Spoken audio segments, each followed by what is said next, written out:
Hello and welcome दोस्तों, एक बार पुनः आप सभी का स्वागत करते हैं आपके अपने यूट्यूब चैनल कृष्णदेव कुमार में। दोस्तों आज की इस क्लास में हम लोग पढ़ेंगे कार्बन और उसके यौगिक। इसका जो है सो हम लोग पार्ट नंबर 4 को दोस्तों आज कवर करेंगे। और इसमें दोस्तों आपको हम एक बहुत ही ज़्यादा इम्पोर्टेंट चीज़ पढ़ाने वाले हैं, जो कि है आपका आज हम लोग पढ़ेंगे वो है इलेक्ट्रॉनिक विन्यास। ठीक है, इलेक्ट्रॉनिक विन्यास हम लोग कैसे लिखते हैं इसको हम लोग बताएंगे आज के इस पूरे क्लास में दोस्तों। और आशा करते हैं कि आज की इस क्लास को देखने के बाद आप लोग जो है सो कोई भी परमाणु का कोई भी एलिमेंट का दोस्तों आप लोग जो है सो लिख पाइएगा इलेक्ट्रॉनिक विन्यास आसानी से।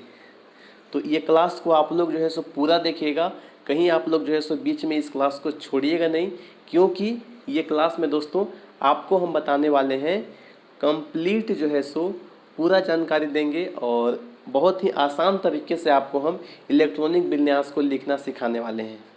तो आप लोग कहीं भागिएगा मत, क्योंकि दोस्तों ये जो क्लास है ये इम्पोर्टेंट है, यहाँ से प्रश्न आपका एग्जाम में आता है। और इसके अलावा दोस्तों आप इस चीज़ को स्किप भी नहीं कर सकते हैं, क्योंकि क्लास 10th में, क्लास 11th में, क्लास 12th में और दोस्तों केमिस्ट्री आपका होगा तो आपका जो है इलेक्ट्रॉनिक विन्यास से आपका कभी भी दोस्तों इससे पीछा नहीं छोड़ने वाला है। तो आप लोग जो है सो इसको समझ लीजिए, क्योंकि इससे पीछा छोड़ने का बात नहीं है। ठीक है, तो आप लोग इसको अच्छे से समझिए और आशा करते हैं दोस्तों कि आपको यहाँ पे दोस्तों 30 तक जो है सो जो भी एलिमेंट है वहाँ तक जो है सो आपको इलेक्ट्रॉनिक विन्यास लिखने आना ही चाहिए। और 30 तक नहीं आएगा तो 20 तक तो आपको कंफर्म चाहे जैसे आप लोग कीजिए, याद कर लीजिए, लेकिन आपको जो है सो आपको रखना ही होगा 20 तक इलेक्ट्रॉनिक विन्यास। तो आइए हम लोग सीखते हैं कैसे जो है सो हम लोग इलेक्ट्रॉनिक विन्यास लिखते हैं दोस्तों, और क्या क्या चीज़ें आपको याद रखना होगा, क्या क्या चीज़ आपको याद नहीं रखना होगा, ये सब कुछ आपको हम वहाँ पे बता देंगे दोस्तों। तो आइए इस क्लास को शुरू करते हैं। तो चलिएगा दोस्तों, अब हम लोग सीखेंगे कि कैसे हम लोग इलेक्ट्रॉनिक विन्यास लिखते हैं। उसके लिए दोस्तों हमने जो आपको कल दिया था, एक आपको हमने टेबल प्रोवाइड किया था 1 से लेकर के 20 तक पीरियोडिक टेबल, यानी कि हाइड्रोजन, हीलियम, लिथियम, ये सब आपको जो है सो 20 तक याद करना है। ठीक है, तो कल हमने आपको एक टेबल दिया था, आपको स्क्रीन पे दिख रहा होगा दोस्तों। कैल्शियम तक हमने दिया था आपको, हाइड्रोजन से लेके कैल्शियम तक 20, जो भी फर्स्ट 20 एलिमेंट है वो आपको दोस्तों याद करना था। ठीक है, तो आप लोग इसको याद रखिएगा, फर्स्ट 20 एलिमेंट। अभी हमने आपको स्लाइड दे दिया है, तो आप लोग चाहे तो इसका स्क्रीनशॉट ले लीजिएगा। आप लोग को जो है सो ये क्या करना है, याद करना है। रिमेंबर इट, ये चीज़ याद होना चाहिए दोस्तों। अगर आप लोग चाहते हैं कि आप लोग को अगर इलेक्ट्रॉनिक विन्यास लिखने आना चाहिए तो उसके लिए सबसे पहला जो स्टेप है वो वही है दोस्तों, यहाँ पे एटॉमिक नंबर आपको याद होना चाहिए। ये सभी जो 20 एलिमेंट है, फर्स्ट 20 एलिमेंट, इनका एटॉमिक नंबर आपको याद होना चाहिए।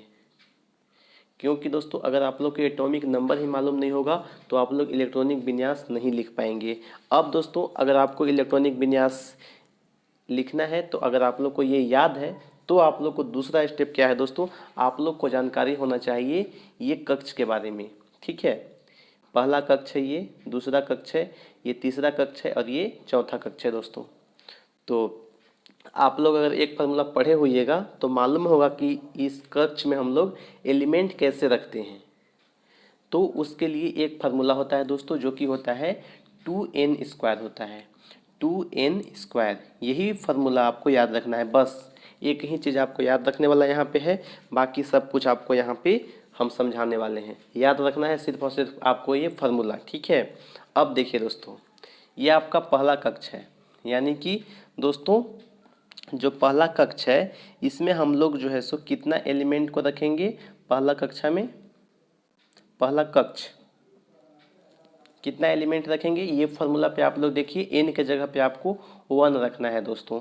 कक्षा 1 है, कक्ष 1 है, तो आप लोग का हो जाएगा 2 × 1, इसका स्क्वायर की जगह तो हो जाएगा 2। यानी कि दोस्तों ये जो पहला कक्ष है के, इसमें आप लोग 2 एलिमेंट को ही रख सकते हैं दोस्तों, 2 को यहाँ पे आप लोग रख सकते हैं। इसके बाद हम लोग बात करेंगे दूसरा कक्ष का। तो दूसरा कक्ष में आप लोग कितना एलिमेंट को रख सकते हैं दोस्तों, दूसरा में आप लोग रख सकते हैं, इसी फार्मूला से आप लोग निकाल सकते हैं 2n²। यहाँ पे आपको n के जगह पे 2 रखना है, स्क्वायर कीजिएगा तो आपका ये निकल के कितना आ जाएगा, यहाँ से 4 और ये 2 8 आ जाएगा। यानी कि दोस्तों दूसरा वाला जो कक्ष है इसमें टोटल कितना एलिमेंट होगा, यहाँ पे दोस्तों आप लोग को 8 एलिमेंट रखना है, 1 2 3 4 5 6 7 और एक 8। तो ऐसे आप लोग जो है सो सेकेंड कक्ष में 2 रख सकते हैं। सेकेंड कक्ष का नाम क्या है, इसका नाम के रखना है, इसका नाम आपका एल है, ये सभी का नाम है दोस्तों। इसके बाद दोस्तों हम देखते हैं के एल, इसके बाद आता है आपका एम, इसके बाद आता है एन, ये 4 कक्ष होता है दोस्तों। तीसरा कक्ष की बात करेंगे, तीसरा जो कक्ष है और ये आपका चौथा कक्ष है। तीसरा कक्ष में क्या होता है दोस्तों, 2n², यही फार्मूला लगाएंगे दोस्तों। तो इसी फार्मूला से हमारा आ जाएगा, यहाँ से देख सकते हैं 2 और n मेरा कितना है 3 का स्क्वायर कितना होता है 9, यानी कि दोस्तों यहाँ पे आपका 18 हो जाएगा। और यहाँ पे दोस्तों हो जाएगा 2n², यानी कि 2 × 4 का स्क्वायर, यानी कि दोस्तों देख सकते हैं यहाँ से आ जाएगा आपका 16, और 16 × 2 कितना होता है 32 दोस्तों। बस आपको दोस्तों ये चीज़ आपको समझ में आ गया होगा, यहाँ पे याद रखने वाला कुछ भी नहीं है, बस आपको फार्मूला याद होगा तो आप लोग निकाल सकते हैं कि पहला कक्ष में कितना एलिमेंट को रखेंगे, दूसरा कक्ष में कितना एलिमेंट को रखेंगे, तीसरा कक्ष में कितना एलिमेंट को रखेंगे दोस्तों, और चौथा वाला जो कक्ष है इसमें कितना एलिमेंट को हम लोग रखेंगे। ये चीज़ आपका समझ में आ गया होगा। तो हम लोग अब आगे बढ़ते हैं दोस्तों, चलिए आगे हम लोग चलते हैं। अब दोस्तों देखिए आप लोग कैसे लिख सकते हैं, पहला कक्ष में 2, दूसरा में 8, तीसरा में 18 और इसके बाद 32। तो ये दोस्तों इलेक्ट्रॉनिक विन्यास लिखने का क्या है, तरीका है, 2 8 18 32। ठीक है। अब दोस्तों आगे क्या होगा, अब हम लोग जो है सो देखने वाले हैं। इसके बाद एक यहाँ पे एलिमेंट हम लेते हैं, जैसे दोस्तों हम लोग लेते हैं सोडियम Na, सोडियम। तो दोस्तों सोडियम का इलेक्ट्रॉनिक विन्यास लिखना होगा, तो सोडियम का कितना होता है, सोडियम में इलेक्ट्रॉन कितना होता है, यहाँ पे दोस्तों आपका 11 होता है, आपको याद होगा तो आप लोग यहाँ पे देख सकते हैं 11 होता है दोस्तों। यहाँ पे हम लोग देखते हैं, चलिए Na इसका 11 होता है। 11 क्या होता है, एटॉमिक नंबर होता है। एटॉमिक नंबर कितना होता है, 11 होता है। इसका अगर इलेक्ट्रॉनिक विन्यास लिखना होगा तो कैसे लिखेंगे, सबसे पहला जो कक्ष है उसमें कितना एलिमेंट को रख सकते हैं दोस्तों, मैक्सिमम पहला वाला में तो 2 रख देंगे, इसके बाद दूसरा वाला में कितना रखेंगे 8 रख देंगे। तो कितना हो गया, यहाँ पे ऐड कीजिएगा तो 8 और 2 10 हो जाएगा। अब कितना एलिमेंट बच गया, 1 एलिमेंट बच गया दोस्तों, तो यहाँ पे 1 रख देंगे। तो दोस्तों इसका जो इलेक्ट्रॉनिक विन्यास होगा ये होता है 281। एक तो आपका दोस्तों इस प्रकार से निकाल सकते हैं, और एक और तरीका है इलेक्ट्रॉनिक विन्यास निकालने का दोस्तों, जिसको दोस्तों हम लोग पढ़ेंगे, जिसको आप बाउ रूल भी कहते हैं। ठीक है, आप बाउ द्वारा दिया गया है ये तरीका, तो इसको हम लोग दोस्तों पढ़ने वाले हैं, आप बाउ का नियम, जिससे हम लोग क्या करते हैं, इसके द्वारा भी दोस्तों हम लोग निकाल सकते हैं यहाँ पे इलेक्ट्रॉनिक विन्यास। ये सिंपल आपको हमने फर्स्ट वाला बता दिया, फर्स्ट वाला आपको समझ में आ गया होगा दोस्तों, तो आपको सेकंड वाला भी अच्छे से समझ में आ जाएगा। चलिए दोस्तों अब हम लोग सेकंड वाला जो भी रूल है इलेक्ट्रॉनिक विन्यास निकालने का वो भी आपको हम बता देते हैं दोस्तों। तो दोस्तों इसका क्या हुआ था, इसका हुआ था 2 8 और 1 हुआ था। चलिए अब देखते हैं दूसरा सेकंड तरीका क्या होता है। आइए चलिए यहाँ पे दोस्तों आपको 4 चीज़ यहाँ पे देखिए, इसमें KLMN आपने देखा था ऊपर में, तो दोस्तों आपको यहाँ पे 4 आपको न्यू वर्ड सिर्फ याद करना है, जो कि है आपका S P D और F। बस ये 4 याद रखना है दोस्तों। और इसके साथ दोस्तों आपको ये भी याद रखना है कि S का जो पावर होता है, यानी कि S में मैक्सिमम 2 एलिमेंट रख सकते हैं, P में मैक्सिमम आप 6 रख सकते हैं, और D में मैक्सिमम आप 10 रख सकते हैं, और F में आप रख सकते हैं 14। ये दोस्तों आप लोग याद कर लीजिए, 2 6 10 और 14। ये वाला आप लोग याद कर लीजिए, एस में 2, पी में 6, डी में 10 और एफ में 14। ये आपको याद हो गया होगा दोस्तों। तो अब दोस्तों हम लोग इस नियम से भी लिखेंगे। उससे पहले दोस्तों आपको क्या करना होगा, एक चीज़ को समझना यहाँ पे आवश्यक है दोस्तों। आइए देखते हैं यहाँ पे दोस्तों हमने बात किया था 4, ऊपर में बताया था KLMN, 4 कक्ष का हमने चर्चा किया था। और आपका दोस्तों ये आपका पहला कक्ष है, ये दूसरा कक्ष है, ये तीसरा कक्ष था और ये चौथा कक्ष था। तो दोस्तों अब हम लोग जो है SPDF को इसमें कैसे अरेंज करके लिखते हैं वो आप लोग देखिए। यहाँ पे इम्पोर्टेंट चीज़ आपको हम बता रहे हैं दोस्तों। देखिए यहाँ पे रखेंगे हम लोग S का पावर 2, यहाँ पे दोस्तों हम लोग रखेंगे दूसरा वाला कक्ष में S का पावर 2 और P का पावर कितना है 6, इसको भी रख देंगे दोस्तों। यहाँ पे हम लोग रखेंगे SPD, ठीक है। यहाँ पे रखेंगे SPD और F, इसको दोस्तों हम लोग को ऐसे रख देना है। अब दोस्तों जो भी पावर जिसका है वो आप लोग रख दीजिए। यहाँ पे जैसे हमने रख दिया था 2 2 6, तो इसका पावर भी 2 है, इसका भी 2 है, इसका 6 है, इसका 6 है, इसका 10 है, इसका भी 10 है और इसका आपका 14 है। तो दोस्तों हमने यहाँ पे पावर अब रख दिया है। अब दोस्तों क्या करना है आगे देखिए। यहाँ पे एक चीज़ आपको देखिए, यहाँ पे हम अभी एरो बनाएंगे और एरो आपको ध्यान में रखना है कैसे हमने एरो बनाया है दोस्तों। सबसे पहले जो दोस्तों हम शुरुआत करेंगे यहाँ से, ठीक है। एक एरो यहाँ हो जाएगा, इसके बाद सेकेंड एरो यहाँ हो जाएगा, थर्ड एरो यहाँ से आ जाएगा, फोर्थ एरो ये वाला हो जाएगा, फिफ्थ आपका यहाँ से हो जाएगा। इसके बाद दोस्तों ये भी आपका हो जाएगा, इसको ले सकते हैं, उसके बाद ये। तो इस प्रकार से दोस्तों एरो आपका वर्क करेगा जब हम लोग लिखेंगे इलेक्ट्रॉनिक विन्यास को। अब दोस्तों हम लोग समझते हैं इलेक्ट्रॉनिक विन्यास, आपको लिख के समझाते हैं। यहाँ तक तो आपको समझ में नहीं आया होगा। फिर भी दोस्तों अगर आपको नहीं भी आया तो भी दोस्तों आपको क्या करना है, आगे जैसे ही इस पे हम अभी आपको हम इलेक्ट्रॉनिक विन्यास लिख करके दिखाएंगे तो आपका कंप्लीट हो जाएगा। आइए देखते हैं, एक यहाँ पे हम फिर से लेते हैं, सोडियम का ही लेते हैं, ठीक है। Na सोडियम, जिसका एटॉमिक नंबर 11 होता है दोस्तों। तो 11 आपको ध्यान में रखना है दोस्तों। सबसे पहले देखिए क्या करना है, यहाँ से हमको शुरुआत करना है पहला वाला एरो से। यहाँ क्या है, S² है दोस्तों, S का पावर 2, यानी कि टू एलिमेंट यहाँ पे मेरा जो है सो हम यहाँ पे रख चुके हैं। अब दोस्तों क्या करना है, यहाँ पे अब हमको लेना है, यहाँ ये एरो के बाद हमको दूसरा वाला एरो में जाना है दोस्तों। तो यहाँ पे दूसरा वाला जो एरो होगा दोस्तों, यहाँ पे देख सकते हैं, यहाँ भी आपका S² है, ठीक है। यहाँ पे दोस्तों एक चीज़ आपका इम्पोर्टेंट है जो कि छूट चुका है। यहाँ पे देखिए 1 दोस्तों यहाँ पे है, पहला वाला जो कक्ष है, तो यहाँ पे आपको 1 लगा देना है। दूसरा कक्ष में 2 2 लगा कर लिखना है ताकि पता चले कि तीसरा कक्ष में हम लोग लिख रहे हैं। इसके बाद दोस्तों चौथा वाला कक्ष में सिर्फ आपको 4 लगा देना है। बस दोस्तों ये आपका छूट चुका था, तो इसको हमने आपको समझा दिया है। तो इसको भी आप लोग ध्यान में रखिएगा। पहला वाला जो कक्ष है इसमें 1s², दूसरा वाला में 2x², 2p6, यानी कि दोस्तों आपको जो भी कक्ष में लिख रहे हैं तो वो आपको लगा देना है। अब हम लोग को यहाँ पे लिखना है दोस्तों। तो यहाँ पे देखिए, यहाँ पे दोस्तों हमको 1 लगाना होगा, 1s², उसके बाद 2s² हो जाएगा। अब दोस्तों यहाँ पे 4 एलिमेंट हम लोग यहाँ पे रख चुके हैं। पावर यहाँ पे देखिए 2 है, यानी कि 4 एलिमेंट यहाँ पे रख चुके हैं। अब हम लोग को कितना एलिमेंट और रखना है इसमें दोस्तों 11 है। 4 यहाँ पे हम लोग रख चुके हैं, तो 11 में से 4 को घटाएंगे तो मेरा कितना हो जाएगा 7, और यहाँ पे बचा हुआ है।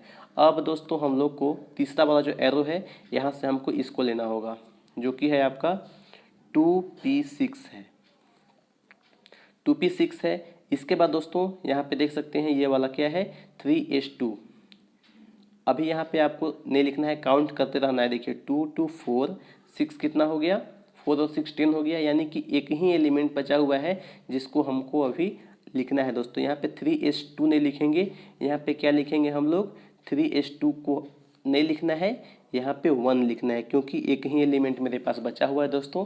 बस दोस्तों आपका यहाँ पे सोडियम का इलेक्ट्रॉनिक विन्यास हो चुका है। आशा करते हैं दोस्तों आपको सोडियम का समझ में आ गया होगा। अब दोस्तों हम लोग एक और लेते हैं जो कि है आपका सल्फर का, ठीक है। सल्फर का आप लोग बताइए कि एटॉमिक नंबर होता कितना है दोस्तों। 2 से 3 आपको हम करवा देंगे दोस्तों, तो आपको समझ में आ जाएगा। चलिए यहीं पे हम लोग लेते हैं दोस्तों, ताकि आप लोग यहाँ से भी देख सकेंगे। चलिएगा हम लोग लेते हैं यहाँ पे सल्फर का। सल्फर का जो एटॉमिक नंबर होता है दोस्तों, ये कितना होता है? 16 होता है दोस्तों, 16 होता है एटॉमिक नंबर। तो इसको हमको कैसे लिखना है, तो वही रूल जैसे हमने यहाँ पे किया, आप लोग को फर्स्ट एरो के बाद second arrow, third arrow, fourth arrow, fifth arrow, ऐसे आपको चलते जाना है दोस्तों, जब तक कि आपका जो भी एलिमेंट है वो समाप्त नहीं हो जाता है। यहाँ पे 16 है, तो देखिए यहाँ पे क्या करेंगे, सबसे पहले 1s2, उसके बाद 2s2 कर देंगे। उसके बाद दोस्तों यहाँ से शुरुआत करेंगे फिर से, जो कि है 2p6, इसके बाद 3s2, कितना हो गया, 2 2 4 और 6, 10 और 2 12 हो जाएगा दोस्तों। अब दोस्तों आगे हमको क्या करना है, तीसरा वाला एरो मेरा हो चुका है, फोर्थ एरो में जाएंगे तो यहाँ पे 3p6 है दोस्तों। तो दोस्तों 3p6 हमको यहाँ पे नहीं लेना है, क्योंकि दोस्तों 6 एलिमेंट मेरे पास यहाँ पे बचा हुआ नहीं है। कितना बचा हुआ है, काउंट करके देखिए, 10 और 2 12 हो चुका है, ये 4 एलिमेंट ही बचा हुआ है दोस्तों। तो यहाँ पे लास्ट में लिखेंगे दोस्तों 3p4 लिख देंगे। तो इस प्रकार से दोस्तों हम लोग सल्फर का निकालेंगे। इसके बाद एक लास्ट आपको हम निकाल के बताते हैं दोस्तों, जो कि है 20 नंबर पीरियोडिक टेबल का जो 20 नंबर एलिमेंट है वो है कैल्शियम। कैल्शियम का यहाँ पे हम निकालेंगे इलेक्ट्रॉनिक विन्यास। इसका एटॉमिक नंबर 20 होता है, तो इसको हम लोग कैसे अरेंज करेंगे, यहाँ पे हम लोग लिखेंगे 1s2, 2s2, 2p6, यहाँ पे 16, यहाँ तक तो हम लोग दोस्तों लिख सकते हैं। उसके बाद हम लोग को आगे फिर देखना होगा, ठीक है। 2p6, 3s2, 3p6 हम लोग यहाँ पे लिख सकते हैं। अब दोस्तों हम लोग यहाँ पे काउंट कर लेते हैं कितना मेरा यहाँ पे हो चुका है। 6 और 2 8 और यहाँ पे देख सकते हैं 10, यानी कि 18 हो चुका है। अब बचा है यहाँ पे सिर्फ और सिर्फ 2 एलिमेंट यहाँ पे और हमको अभी अरेंज करना है। देखिए यहाँ पे 4s2 लिखते हैं, 4s2, तो 2 यहाँ पे हो चुका है। अब दोस्तों कैल्शियम का जो इलेक्ट्रॉनिक विन्यास है वो आपका कंप्लीट हो चुका है। एक चीज़ आपको यहाँ पे और बताएंगे दोस्तों, जो चीज़ आपको हमने यहाँ पे बताया था 2 8 और 1, यहाँ पे हमने इलेक्ट्रॉनिक विन्यास निकाला था, ये हम लोग कैसे निकालेंगे। देखिए सोडियम से हम लोग समझते हैं। पहला वाला जो यहाँ पे कक्ष है, देखिए यहाँ पे कितना एलिमेंट है, 2 एलिमेंट है। दूसरा वाला देखिए, दूसरा वाला में कितना है, 6 और 2 8 है। तीसरा वाला में कितना है, 1 है। देखिए दोस्तों सेम आ चुका है 281, यहाँ पे देखिए 281। तो दोस्तों अभी आपने देखा कि कैसे हम लोग इलेक्ट्रॉनिक विन्यास को निकालते हैं, कैसे जो है सो हम लोग लिख सकते हैं इलेक्ट्रॉनिक विन्यास। आशा करते हैं दोस्तों आज के इस क्लास के देखने के बाद जो है सो आपको अगर कहीं भी इलेक्ट्रॉनिक विन्यास लिखने की आवश्यकता पड़े तो आप लोग आसानी से लिख पाइएगा दोस्तों। और इस वीडियो में आपका कुछ भी डाउट रह गया होगा या फिर कुछ भी आपको लगता होगा कि आपका जो है इसमें कुछ भी समझ में नहीं आया, तो आप लोग कमेंट बॉक्स में एक कमेंट कर दीजिए, आपका रिप्लाई जो है सो हम दे देंगे, ठीक है। और दोस्तों आपको क्या करना है कि अगर इसका PDF चाहिए तो इसका PDF आपको मिल जाएगा। आपको एक मैसेज करना होगा हमारे WhatsApp नंबर पे, वहाँ पे जो है सो आपको हम PDF प्रोवाइड कर देंगे दोस्तों। आपको हम जो है सो PDF का लिंक दे देंगे, अगर आप लोग कमेंट बॉक्स में कमेंट कर दीजिएगा तो भी आपको जो है सो लिंक हम प्रोवाइड कर देंगे दोस्तों। तो दोस्तों आशा करते हैं आपको ये चीज़ समझ में आ गया होगा कि कैसे आपको PDF को प्राप्त करना है। आगे दोस्तों जो क्लासेज मेरा चल रहा है कंप्लीट साइंस का, ये जो है सो पूरा हम लोग करेंगे। और अभी हम लोग कर रहे हैं केमिस्ट्री, इसके बाद फिजिक्स, इसके बाद हम लोग जो है सो कंप्लीट बायोलॉजी, यानी कि तीनों पार्ट को हम लोग यहाँ पे आपका कंप्लीट करवाएंगे। और पूरा जो है एकदम जो है सो एक एक क्वेश्चन करवा देंगे जो कि जैक बोर्ड के एग्जाम में पूछा जाता है। एक भी क्वेश्चन ऐसा नहीं होगा जो कि आपका बाहर से आए, क्योंकि दोस्तों हम लोग चैप्टर वाइज पढ़ रहे हैं और इसमें हम लोग जो है सो शॉर्ट क्वेश्चन भी साथ साथ पढ़ते चल रहे हैं। और आपको मालूम होगा अगर हमारा वीडियो आप लोग पीछे से देख रहे हैं तो कि हम लोग जो है सो पीछे एक सीरीज हमने स्टार्ट किया था इस ये वाला क्लास स्टार्ट करने से पूर्व में, ठीक है। वहाँ पे हम लोगों ने लगभग 23 क्लास किया था, जिसमें आपको लगभग हमने 230 प्लस जो है शॉर्ट क्वेश्चन करवा दिया है। तो वो आप लोग देख लीजिएगा, क्योंकि वो शॉर्ट क्वेश्चन का जो है सो एक कलेक्शन है और वो जो है सो आपके लिए बहुत ज़्यादा बेस्ट है। तो आप लोग वो सारे को देखिएगा, वहाँ से आपको जो है सो क्वेश्चन 1 नंबर वाला जो भी अगर 10 क्वेश्चन पूछा जाता है तो 10 नंबर वहाँ से आपका कंप्लीट हो जाएगा दोस्तों। और बाकी आप लोग ये क्लासेस को लगातार देखते रहिएगा, तो आपका जो है लॉन्ग क्वेश्चन और जो भी आपका चित्र वाला प्रश्न हो गया, या फिर दोस्तों अगर यहाँ पे संरचना सूत्र पूछेगा, बिंदु संरचना पूछेगा, ये सब कुछ हम लोग देखने वाले हैं दोस्तों। कल की क्लास में दोस्तों हम लेकर के आ रहे हैं बिंदु संरचना कैसे हम लोग लिखते हैं, इससे संबंध में जो है सो आपको हम बताएंगे। कल हम लोग सिखाने वाले हैं कैसे हम लोग जो है सो बिंदु संरचना लिखते हैं दोस्तों। तो आप लोग बने रहिए और कल की क्लास में आप लोग अवश्य आइएगा, क्योंकि बिंदु संरचना से आपका प्रश्न जो है सो पूछा जाता है एग्जाम में। और आपको दोस्तों यहाँ पे एक क्वेश्चन देखने को मिलेगा ही। बिंदु संरचना आपका इम्पोर्टेंट है, वहाँ से प्रश्न आता है। तो आप लोग आशा करते हैं कल का क्लास अवश्य देखिएगा, क्योंकि इम्पोर्टेंट है एग्जामिनेशन के दृष्टिकोण से। आप लोग का वो जो प्रश्न होता है आपका 2 से 3 नंबर में पूछा जाएगा दोस्तों, या फिर हो सकता है 5 नंबर में भी पूछा जाए। तो आप लोग जो है सो वो क्लास को मिस नहीं कीजिएगा, क्योंकि आपका जो है सो काफ़ी नुकसान हो जाएगा। आपके लिए एक एक नंबर मायने रखता है बोर्ड एग्जाम में। तो आप लोग को अगर स्कोर करना है 90 प्लस साइंस में, तो आप लोग जो है सो लगातार सारे वीडियोज़ को देखिए। और अगर पूरा वीडियो को देखिएगा तो आप लोग का जो है कंप्लीट जो है सो हम ये आपका गारंटी देते हैं कि 90 प्लस मार्क्स आसानी से आप लोग लेकर के आ सकेंगे दोस्तों। तो ये वीडियो को देखने के लिए आपका बहुत बहुत धन्यवाद। आप लोग इस वीडियो को लाइक कर दीजिएगा और शेयर कर दीजिएगा। इसके अलावा दोस्तों अभी तक आप लोगों ने हमारे इस चैनल को सब्सक्राइब नहीं किया है तो इसको सब्सक्राइब भी कर लीजिएगा। चलिए फिर से मिलते हैं हम लोग कल के वीडियो में, तब तक के लिए।